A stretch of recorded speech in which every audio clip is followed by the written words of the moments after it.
Welcome to Mami Boss.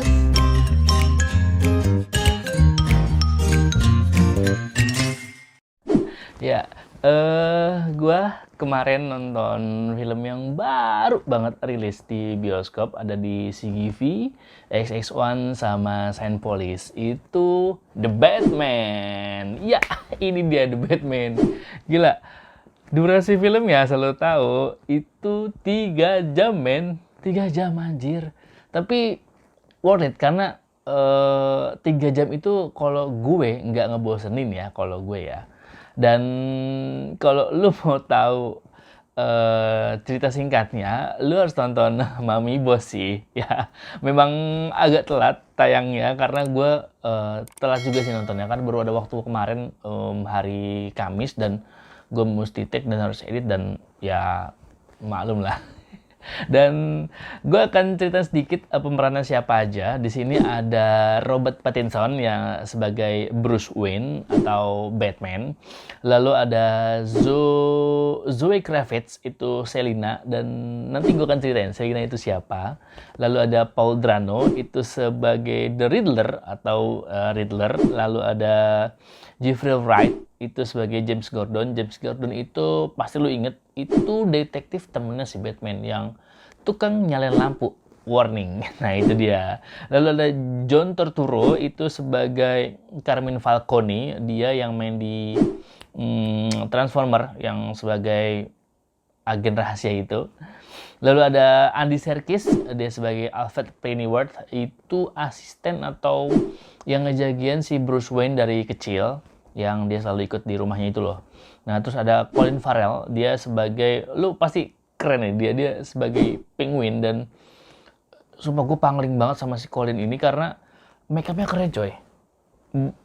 Face off-nya itu, bahasanya apa ya, pokoknya make upnya itu keren, dan gue nggak nyangka kalau itu ternyata Colin Farrell. Jadi ya memang nggak dinyangka. Nah, alur ceritanya gue nggak akan banyak-banyak ya, karena 3 jam ya. 3 jam gue sangat nggak, maksudnya gue lupa sama detail-detailnya karena 3 jam gue harus ngingetin dan gue harus nikmatin film Batman. Anjir, keren banget.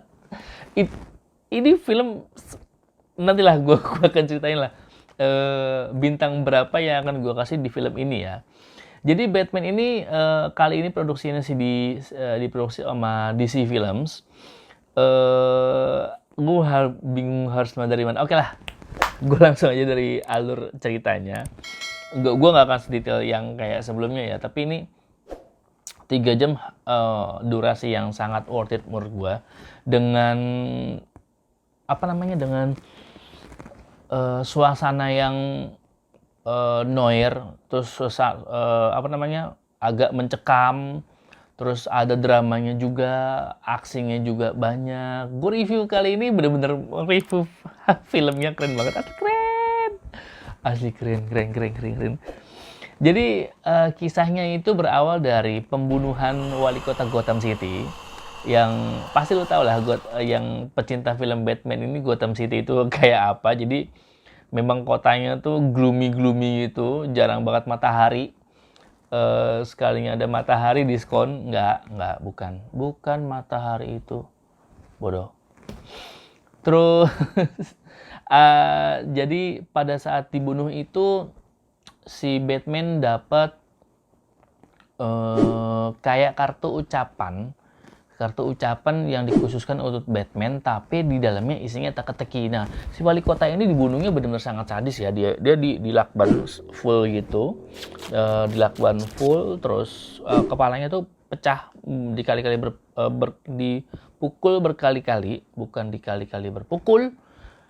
Dipukul berkali-kali sampai dia tewas, dan dia mengasih sign di mukanya itu kayak kalau tidak ada lagi keadilan atau kejujuran.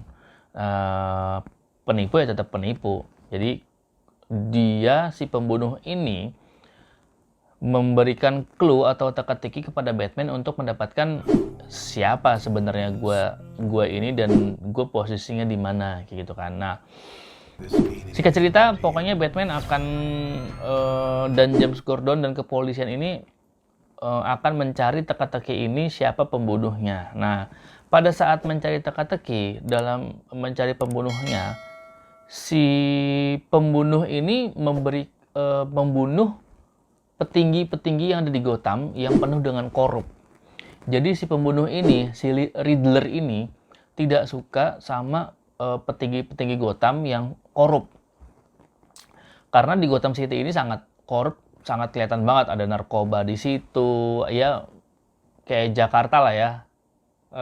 Apakah Jakarta juga korup? Lu nilai sendiri.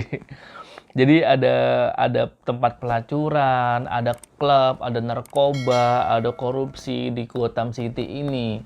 Nah, si Riddler ini salah satu psikopat yang memang nggak suka sama petinggi Gotham ini karena mereka pada korup. Akhirnya, petinggi-petinggi yang korup ini dibunuh semua sama si Riddler.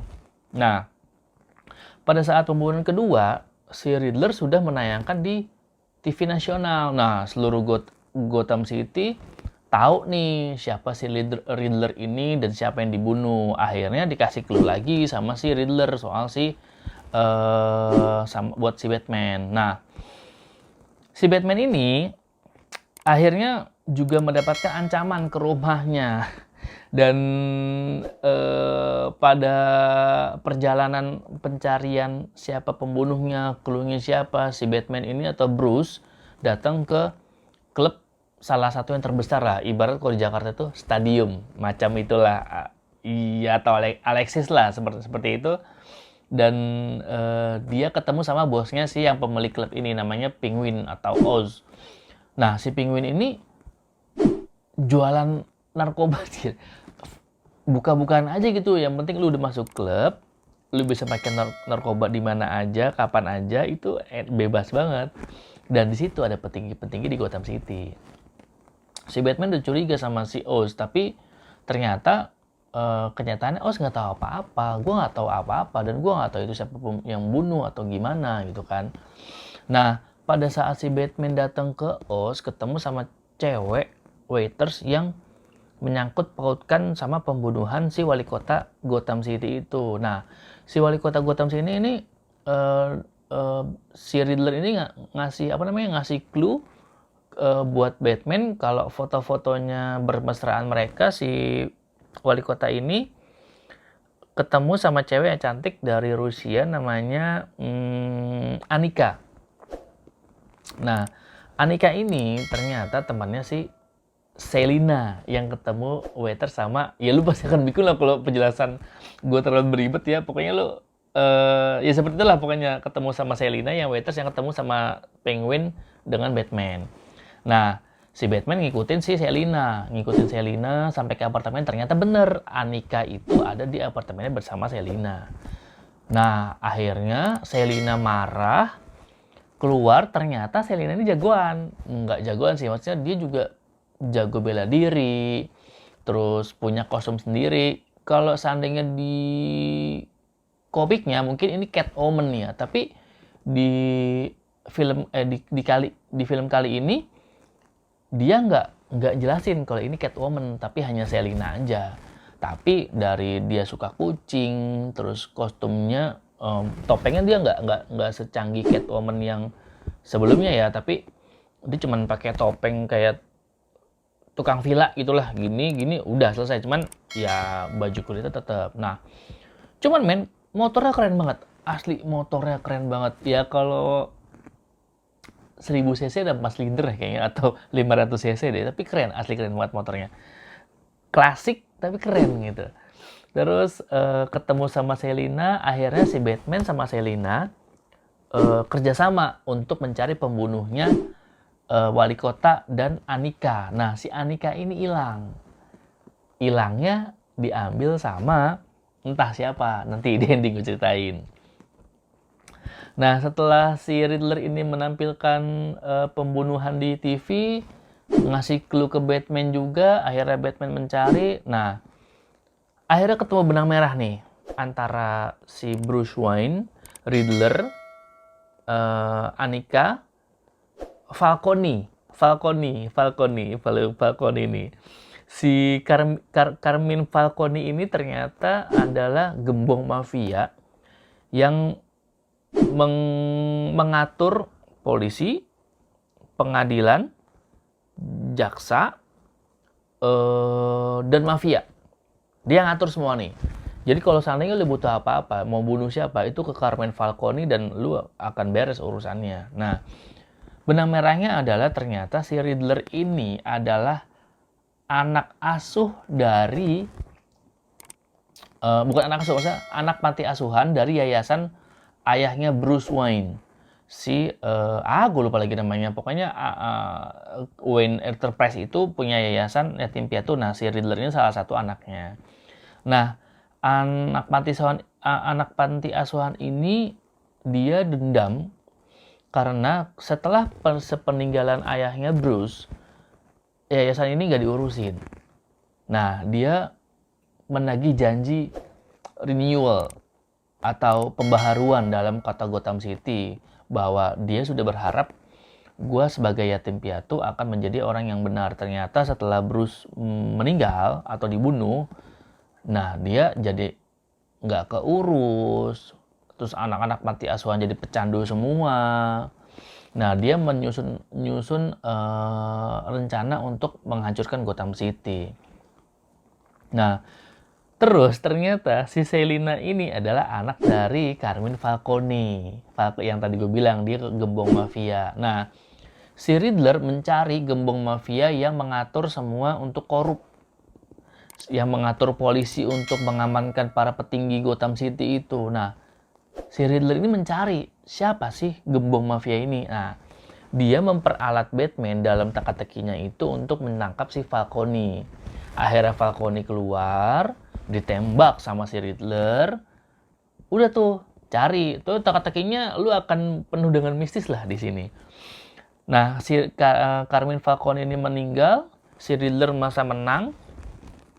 Dia akhirnya masuk penjara nih si Riddler. Tapi ternyata si Riddler sudah mempunyai follower. Jadi si Riddler ini main deep web untuk mencari follower atau menyumbang dana agar dia mau mengikuti mereka ini, agar mengikuti jejaknya si Riddler. Nah, pada saat si Riddler di penjara, pengikut-pengikutnya ini sudah mengikuti rencana yang Riddler sudah susun. Pada saat election atau kampanye si penggantinya wali kota Gotham City, ternyata sudah dipasang tuh bom-bom di wilayah Gotham City. Muter. Jadi Gotham City tuh letaknya ada di bawah. Kalau seandainya ada air, bendungan gini, nah Gotham City tuh di bawahnya. Nah, pada saat si Riddler itu sudah menyusun rencana, ternyata bom-bom sudah dipasang tuh. Akhirnya meledak, bar, dan pengikutnya sudah standby untuk menembak petinggi-petinggi dan orang-orang penting yang ada di Gotham City untuk dibunuh sama si pengikutnya. Dan itu ternyata terbaca sama Batman dan James Gordon. Nah, si Catwoman juga akhirnya bantuin si Batman untuk mengamankan Gotham City. Akhirnya saking banyaknya, followernya tuh cuma sekitar 500-an, tapi mereka ikut semua dan siapin tembakan semua. Akhirnya diberantas sama Batman dan akhirnya selesai dan Gotham City hancur. Nah, di situ memang peran Batman sangat krusial untuk memecahkan teka-teki ini. Dan si psikopat ini, si Riddler ini, ternyata dia samping-sampingan sebelahan sama sel si Joker. Nah, di Joker ini sini sangat sedikit, hanya sedikit banget di akhir dia ngobrol sama si Riddler. Kalau lu mengharapkan di film ini Jokernya banyak, ya nggak ada, hanya Riddler. Jadi kayak episode baru aja kalau musuhnya si Batman ternyata musuhnya si Gotham City itu. Review gua bintang 4. Lu kudu nonton film ini sih, 3 jam itu worth it. Kalau lu nonton mau premier itu lebih nyaman lagi, tapi lu siapin popcorn yang banyak untuk nonton film ini. Dan yang gue aneh adalah kenapa Gotham City mirip Bogor. Setiap syuting hujan. setiap malam hujan, setiap berantem lu hujan mulu, jadi kayak kota hujan. Udah mirip-mirip di Bogor lah, hujannya banyak banget. Itu kenapa? Gua nggak tahu. Terus menurut gua Robert Pattinson nggak cocok buat film Batman. Menurut gua nggak cocok karena dia terlalu, jadi si Bruce itu kan memang kalem, tapi nggak terlalu kalem banget. Nah, si Robert Pattinson ini menurut gue terlalu kalem. Terus kurang songong. Ada kurang songong. Cuman cool aja, tapi nggak songong. Nah, Bruce kan agak songong kan. Terus kurang lah kalau menurut gue Robert Pattinson kurang pas. Mungkin yang lainnya gue nggak tahu, tapi kurang pas. Terlalu apa ya? Terlalu maksudnya terlalu ini loh, dia tuh biasa film drama, image kita terhadap Robert Pattinson tuh kayak ya udah kayak drama gitu loh, aksinya nggak banyak. Nah, dia dipaksa untuk beraksi, dan bagus sih filmnya, tapi gue nggak tahu dia pakai pemeran pengganti apa enggak. Oh iya, mobil Batman-nya itu keren banget. Mobil Batman-nya lu pas starter itu wah gila, udah kayak pakai bahan baku nuklir. Tapi emang keren banget sih. Terus yang gue nyangka tetap Colin Farrell. Gue nggak nyangka ternyata dia, karena dia tiba-tiba gendut dan bentuk mukanya nggak Colin banget. Ya itu sih sedikit dari gue. Menurut gue lu minggu ini harus nonton Batman bintang 4 coy. Nggak mungkin nggak lu tonton. Kalau yang lainnya gue belum review, monggo silakan aja. Tapi jangan lupa untuk like, subscribe, and share channel gue @fansroom. Dan Mami Bos, ciao!